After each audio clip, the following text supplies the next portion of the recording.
एक बार एक मेंढकों का राजा था जिसका नाम गंगादत्ता था। वो अपने कुछ रिश्तेदारों से ज्यादा बात नहीं करता था क्योंकि उनका उसके प्रति व्यवहार बहुत रूखा था।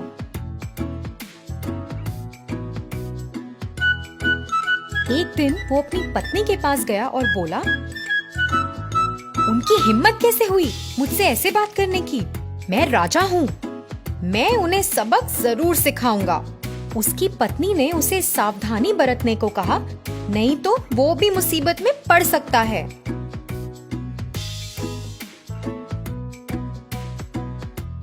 गंगादत्ता ने इस बात पर गौर नहीं किया और अपने कुएं से उछलकर बाहर आया और अपने पानी के चरखे पर बैठ गया। जैसे ही राजा अपने चरखे पर बैठा, उसने प्रियदर्शन नाम के एक सांप को अपने बिल में जाते देखा। गंगादत्ता को एक उपाय सूझा। उसने उस सांप को अपने घर न्योता देने का सोचा, जिससे वो उसे अपने सारे भ्रष्ट रिश्तेदारों को खाने को कह सके। अरे प्रियदर्शन, जरा बाहर आओ तो। वो अपने बिल में था और उसे आवाज आई, पर उसे पता नहीं था कि कौन है। वो उसका दोस्त तो नहीं हो सकता था क्योंकि दोस्त तो उसके थे ही नहीं।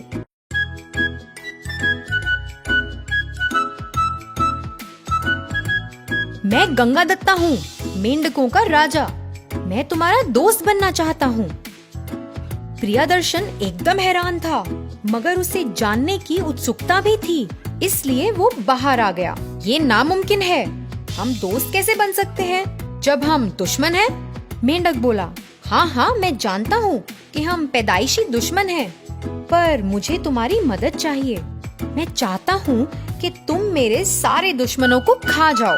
सांप बोला, कौन है तुम्हारे दुश्मन? फिर मेंढक ने कहा, मेरे अपने रिश्तेदार। हम सब एक ही कुएं में रहते हैं। वो मेरी इज्जत नहीं करते, इसलिए मेरे दुश्मन बन गए हैं। सांप ने बोला, ओ अच्छा, तुम कुएं में रहते हो, मैं अंदर कैसे आऊंगा? और अगर आ भी गया तो उनको मारते हुए मैं कहाँ बैठूंगा?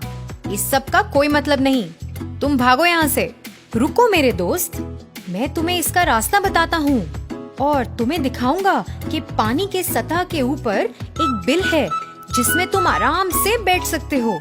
कृपया बाहर आ जाओ और मेरी मदद करो। मेंढक ने कहा। सांप ने बहुत सोचा। वो बूढ़ा हो रहा था और उसमें एक चूहा पकड़ने की भी ताकत नहीं थी।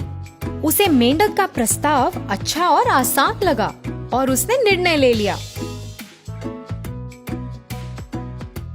देखो गंगादत्ता, मैंने तुम्हारे साथ आने का निर्णय ले लिया है। मेंढक बोला, तुम चलो और मैं तुम्हारे पीछे आता हूँ। तुम्हारा बहुत बहुत शुक्रिया मेरे दोस्त। एक आखिरी बात, तुम मेरे परिवार में सबको छोड़ दोगे और सिर्फ उनको खाओगे जिन्हें मैं कहूँगा। मेंढक ने कहा, अब तुम मेरे दोस्त हो, मैं तुम्हारे परिवार वालों को छूऊंगा भी नहीं। चलो अब समय बर्बाद करे बिना चलते हैं। सांप ने बोला। जब वो उस दिन कुएं के किनारे पहुँचे, गंगादत्ता उस बिल तक आगे आगे चला।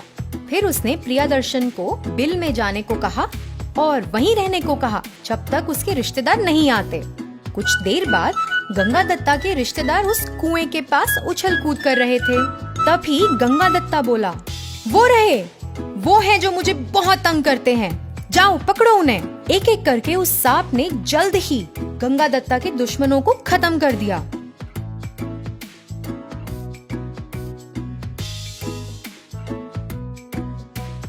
गंगादत्ता बहुत खुश हुआ।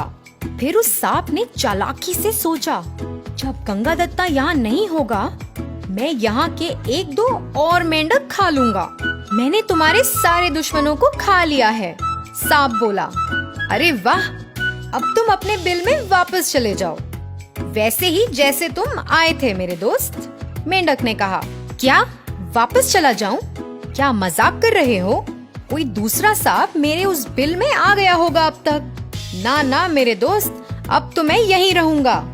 और क्योंकि तुमने मुझे मेरे बिल से निकाला है, अब मुझे खाना खिलाना तुम्हारा काम है। तुम्हें मुझे अब अपने दोस्तों या परिवार में से एक एक करके मेंढक देने पड़ेंगे, नहीं तो मैं सबको खा जाऊंगा।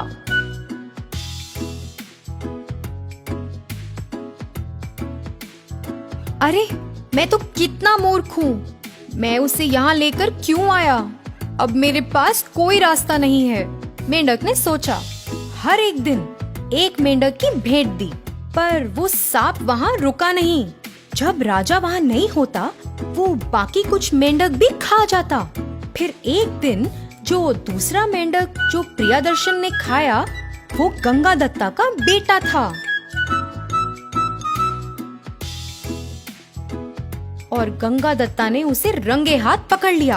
अरे नहीं, वो नहीं मेरे दोस्त, वो मेरा बेटा है। पर बहुत देरी हो गई थी और गंगादत्ता का रोना भी उसे वापस ना ला पाया। राजा की बीवी बोली, अब रोने से क्या फायदा? अब कौन तुम्हारी मदद करेगा?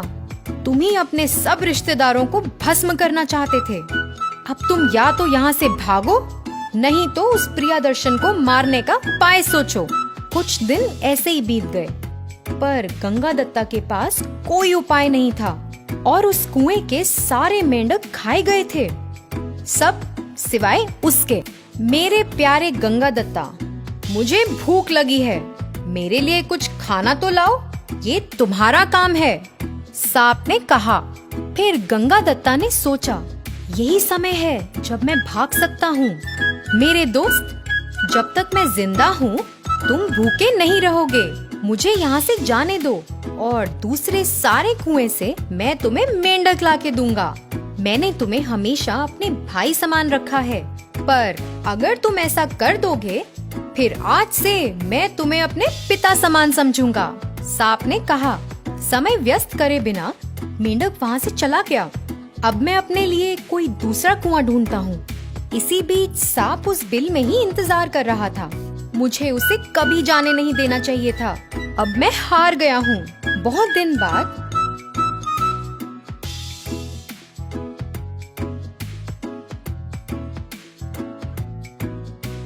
बूढ़ा सांप उस कुएं में रहने वाली एक छिपकली के पास गया। मैडम जी, आप और गंगादत्ता पुराने दोस्त हो, उसे ढूंढो और उसे जल्दी आने को कहो।